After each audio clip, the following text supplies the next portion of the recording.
Quitter la France, mais pour aller où? Donc dans cette vidéo, on va balayer les meilleurs candidats selon mes critères sur quelles sont les possibilités d'expatriation avec mes contraintes et mon cahier des charges. Donc on va regarder tout ça maintenant. Et aussi, à savoir que là, c'est vraiment un travail de purement d'introduction aux destinations. Et après, il va falloir bien évidemment aller passer du temps sur place pour valider le candidat final. Donc, tac, tac, tac.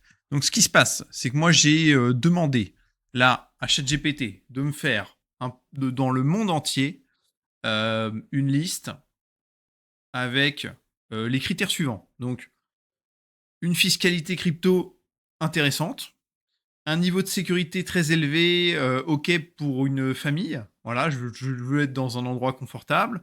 Je veux un climat agréable. Voilà. J'ai envie de changer un peu, quitte à choisir partout dans le monde. Eh bien, j'ai envie d'avoir, pour une fois, un endroit un peu plus ensoleillé, un peu plus agréable, un peu plus doux toute l'année. J'ai mis idéalement aussi en bord de mer. Enfin, qui est en tout cas un littoral sympa, accessible. Et dernier critère et pas des moindres, eh bien qu'on puisse y vivre avec une famille de 4 ou 5 avec moins de 5 000 € par mois. Voilà. Donc, il me propose, je me mets sur la liste, en Amérique centrale et dans les Caraïbes, il me propose donc en destination numéro 1 dans cette zone, le Panama, avec 5 étoiles. Donc, il me dit fiscalité territoriale, revenus étrangers non taxés, climat tropical, 2 océans, très bon pour les expats, école internationale, budget 2500 à 4 000 € confortable. Attention, choisir les bons quartiers. D'accord, ok. Donc, première destination qui pourrait être intéressante. Ensuite, je ne vais regarder que les 5 étoiles. Voilà. C'est pas 5 étoiles, je regarde pas. En Amérique du Sud, on a le Paraguay, 0% d'impôt sur les revenus étrangers, très pro-crypto, coût de vie très bas, pas la mer, mais très fort fiscalement. Je le mets car c'est un classique expat. Ok. Je connais pas du tout. De toute façon, j'ai pas fait énormément de voyages hors d'Europe. J'ai été simplement en Inde, Inde, Népal.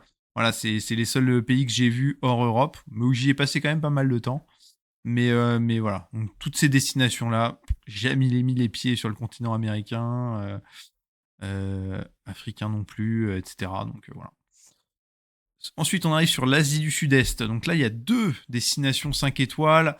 Première, la Thaïlande. Climat parfait. Plage incroyable. Ok. Coût de vie très bas. Très bonnes infrastructures médicales. Fiscalité crypto en évolution. Mais beaucoup d'optimisation possible. Ok.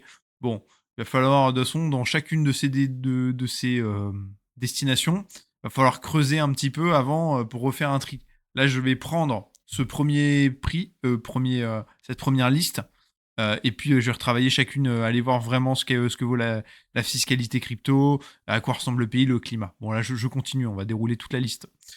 Ensuite donc il y a la Malaisie aussi en Asie du Sud-Est avec pas d'impôt sur plus-value crypto privée, très moderne, sûr, anglophone, école internationale accessible, excellent rapport qualité-prix. Ok. Donc Thaïlande, Malaisie, des bons candidats.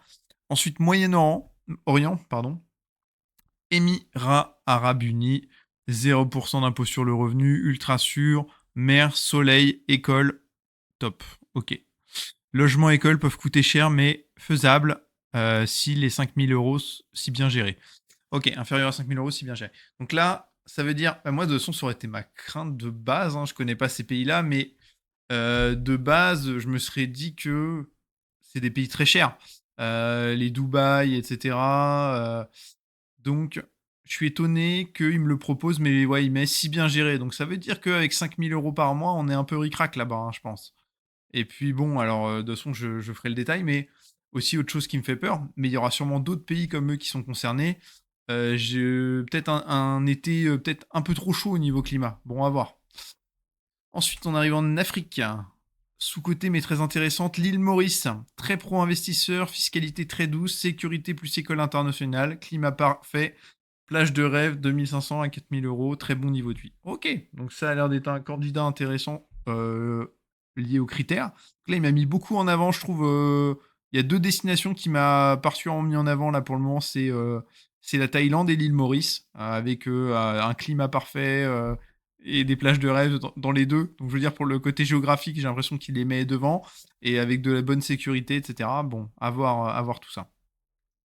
OK, donc lui, il me dit, pour résumer, les meilleurs choix pour toi vu ton profil, c'est Thaïlande, Malaisie, Panama, île Maurice, Paraguay, Émirats et Géorgie. OK. Géorgie, il l'avait pas mis 5 étoiles. Heu, Géorgie, je vais pourquoi il apparaît pas, Ah oui, c'est parce il m'a pas mis les pays européens en plus. OK. Bon bah écoutez, c'est un premier jet. Si vous avez des destinations, n'hésitez pas à me les mettre en commentaire. Je sais qu'il y en a certains qui ont mis qui m'ont déjà recommandé des pays comme la Suisse par exemple, mais c'est vrai qu'avec 5 000 € par mois en Suisse, c'est pas, enfin voilà, ou alors il faut avoir le business qui change fort. Ensuite, qu'est-ce qui me dérangerait d'autre dans un pays comme la Suisse? Ce sera, bah, je pense que le climat, il est agréable, hein, le climat suisse, il y a pas de souci là-dessus, mais par rapport, c'est proche de ce que je vais vivre actuellement. Et je pense que j'ai envie d'un peu changer de vie, de voir autre chose dans le monde. Donc je pense que, en tout cas actuellement, peut-être que quand j'aurai passé quelques mois dans ces endroits-là, test, mais un endroit plus tropical, entre guillemets, ouais, ouais, je me dis quitte à se dépayser, autant pas y aller de main morte, quoi. Euh, voilà. Écoutez, donc je referai des vidéos sur les destinations plus poussées, où je déterminerai les 3 candidats. Je vais aussi regarder un petit peu à quoi ça ressemble. Et puis voilà. Mais en tout cas, c'est une bonne première introduction. Là, en tout cas, de cette petite liste, là, j'ai retenu surtout Thaïlande et île Maurice. Euh, voilà. Et on va voir à quoi ça ressemble. Émirats, je vais quand même regarder, mais c'est pas un pays comme ça où je me serais dit qui est attirant pour un expatrié avec un budget comme ça, etc. Bon, voilà. Écoutez, très bonne journée et à bientôt.